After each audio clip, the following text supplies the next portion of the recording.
എല്ലാവർക്കും green and ഗ്രേവിയിലേക്ക് സ്വാഗതം. ഇന്ന് നമ്മളിവിടെ ഉണ്ടാക്കാൻ പോകുന്നത് ഒരു മഷ്റൂം പൊട്ടറ്റോ പെപ്പർ ഫ്രൈ ആണ്. നമുക്ക് ഈ മഷ്റൂം പൊട്ടറ്റോ പെപ്പർ ഫ്രൈ ഉണ്ടാക്കാൻ വേണ്ടിയിട്ട് എന്തൊക്കെയാണ് വേണ്ടതെന്ന് നോക്കാം. ഞാനിവിടെ എടുത്തിരിക്കുന്ന ഒരു 200 ഗ്രാം മഷ്റൂമാണ്.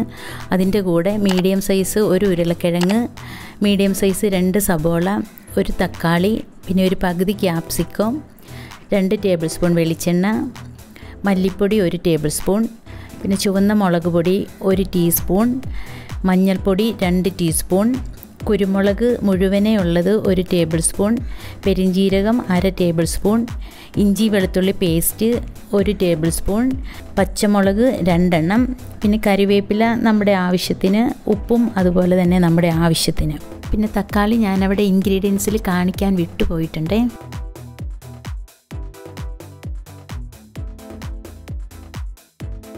ആദ്യം തന്നെ നമുക്ക് ഈ മഷ്റൂം നന്നായിട്ട് വൃത്തിയാക്കി മുറിച്ചതിന് ശേഷം ഒരു 1.5 ടീസ്പൂൺ മഞ്ഞൾപ്പൊടി ചേർത്ത് ഒരു ഇത്തിരി വെള്ളം കൂടി തളിച്ചിട്ട് നമുക്കതിനെ നന്നായി മിക്സ് ചെയ്തിട്ട് ഒരു 10-15 മിനിറ്റ് നമുക്ക് മാറ്റി വെക്കണം.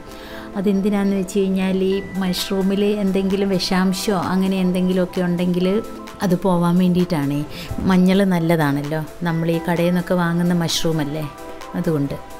ഈ മഷ്റൂം ശരിക്കും നല്ല പ്രോട്ടീൻ റിച്ച് ആയിട്ടുള്ള ഒന്നാണ്. അതുകൊണ്ട് അത് ശരിക്കും വെജിറ്റേറിയൻസൊക്കെ ഈ ഡെയിലി ഭക്ഷണത്തിൽ ഉൾപ്പെടുത്തുന്നത് വളരെ നല്ലതാണ്. അവർ മീറ്റൊന്നും കഴിക്കില്ലല്ലോ, അതുകൊണ്ട്.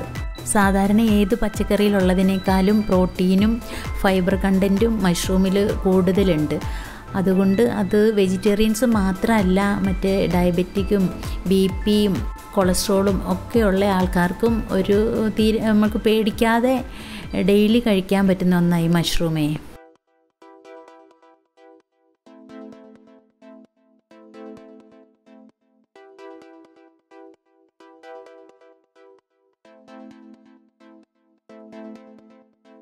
ഒരു പാനിലേക്ക് നമ്മൾ എടുത്ത് വെച്ചിരിക്കുന്ന കുരുമുളകും പെരിഞ്ജീരകവും കൂടെ ഇട്ട് നന്നായിട്ടൊന്ന് മൂപ്പിച്ച് എടുത്ത് തണുക്കാനായിട്ട് നമുക്ക് മാറ്റി വെക്കാം.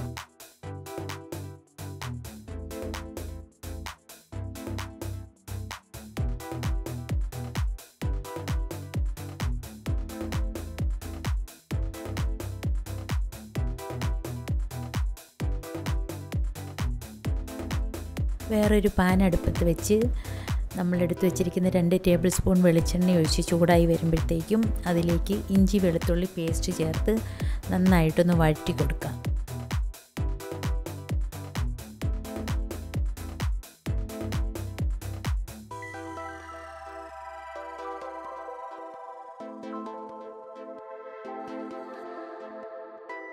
ഇഞ്ചി വെളുത്തുള്ളിയുടെ പച്ചമണം ഒന്ന് മാറി വരുമ്പോഴത്തേക്കും നമ്മൾക്ക് ചെറുതായിട്ട് അരിഞ്ഞ് വെച്ചിരിക്കുന്ന സവോള ചേർത്ത് വഴറ്റി കൊടുക്കാം. സവോള പെട്ടെന്ന് വഴന്ന് വരാൻ വേണ്ടിയിട്ട് നമുക്കതിലേക്ക് ഒരു നുള്ളു ഉപ്പും കൂടി ചേർത്തിട്ട് നന്നായിട്ട് ഇളക്കി കൊടുക്കാം.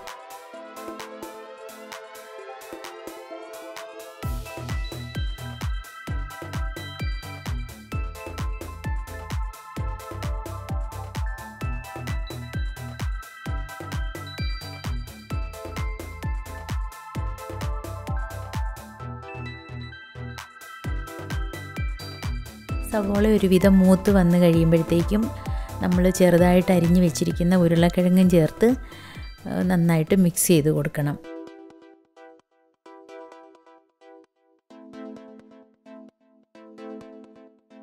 ഈ ഉരുളക്കിഴങ്ങും സവോളയും എല്ലാം കൂടി നന്നായിട്ട് മിക്സ് ചെയ്ത് അതിലേക്ക് ഉരുളക്കിഴങ്ങിന് ആവശ്യമായിട്ടുള്ള ഉപ്പും കൂടി ചേർത്ത് ഇളക്കിയതിന് ശേഷം നമുക്കതൊരു 3-4 മിനിറ്റ് ഒന്ന് ചെറിയ തീയിൽ മൂടി വെച്ചിട്ട് വേവിക്കാം.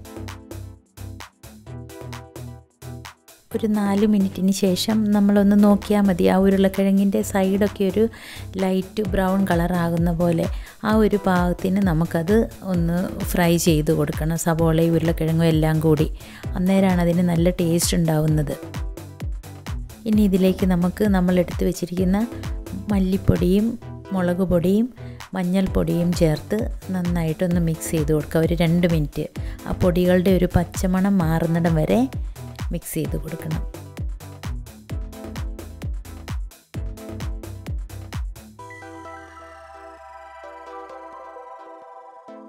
പൊടികളുടെ പച്ചമണം മാറി കഴിയുമ്പോഴത്തേക്കും നമുക്കതിലേക്ക് തക്കാളിയും കൂടെ ചേർത്ത് നന്നായിട്ട് മിക്സ് ചെയ്ത് ഒരു 2 മിനിറ്റ് നേരം അതൊന്ന് വേവാൻ വേണ്ടിയിട്ട് മൂടി വെക്കാം.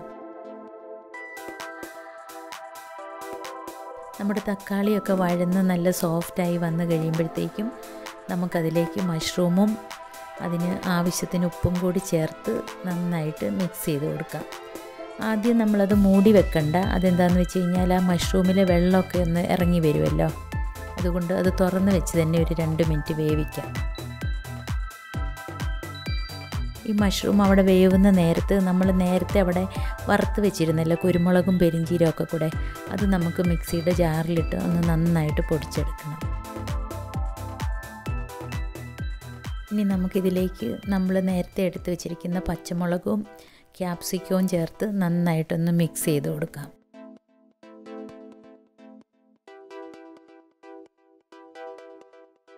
എല്ലാം കൂടി മിക്സ് ചെയ്ത് കഴിഞ്ഞ് നമ്മൾ നോക്കണം ഉപ്പ് ആവശ്യത്തിനുണ്ടോയെന്നേ. എനിക്കിവിടെ ഉപ്പ് ഇത്തിരി കുറവായിരുന്നു, അപ്പോൾ ഞാനൊരു നുള്ളു ഉപ്പും കൂടി ചേർത്ത് കൊടുത്തിട്ടുണ്ട്.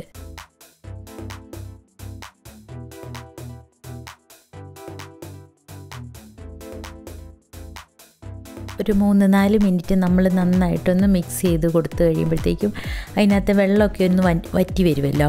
അത് കഴിയുമ്പോഴത്തേക്കും നമ്മൾ നേരത്തെ പൊടിച്ച് വെച്ച കുരുമുളകും പെരിഞ്ചീരകവും ഒക്കെ കൂടി അതിനകത്ത് ചേർത്ത് കൊടുക്കണം. നമ്മുടെ എരിവിന് ആവശ്യത്തിനുള്ളത് ചേർത്ത് കൊടുത്താൽ മതി. നമ്മളിതിനകത്ത് വേറെ മസാലകളൊന്നും ചേർത്ത് കൊടുക്കുന്നില്ലല്ലോ. ഇത് നന്നായി ഒന്ന് മിക്സ് ചെയ്ത് കഴിഞ്ഞ് നമുക്ക് ആവശ്യത്തിന് കരിവേപ്പിലയും കൂടെ ചേർത്ത് നമുക്ക് ഗ്യാസ് ഓഫ് ചെയ്തിട്ട് ഇതൊന്ന് മൂടി വെക്കാം.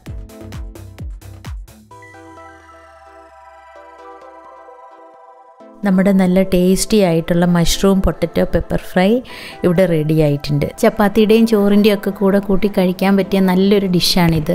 അതുകൊണ്ട് എല്ലാവരും ഇതൊന്ന് ട്രൈ ചെയ്ത് നോക്കണേ. നിങ്ങൾ ആദ്യമായിട്ടാണ് എൻ്റെ ചാനൽ കാണുന്നതെങ്കിൽ ഒന്ന് സബ്സ്ക്രൈബ് ചെയ്യണേ. സബ്സ്ക്രൈബ് ചെയ്യുമ്പം അതിൻ്റെ അടുത്ത് കാണുന്ന ബെല്ലൈക്കൺ കൂടി ഒന്ന് പ്രസ് ചെയ്യണം. എന്നാൽ മാത്രമേ ഞാൻ പുതിയ പുതിയ വീഡിയോസ് ഇടുമ്പോൾ നിങ്ങൾക്ക് നോട്ടിഫിക്കേഷൻ കിട്ടുകയുള്ളൂ. എൻ്റെ വീഡിയോ നിങ്ങൾക്ക് എല്ലാവർക്കും ഇഷ്ടപ്പെടുവാണെങ്കിൽ നിങ്ങളുടെ ഫ്രണ്ട്സിനും റിലേറ്റീവ്സിനും ഒക്കെ ഷെയർ ചെയ്ത് കൊടുക്കുമല്ലോ അല്ലേ.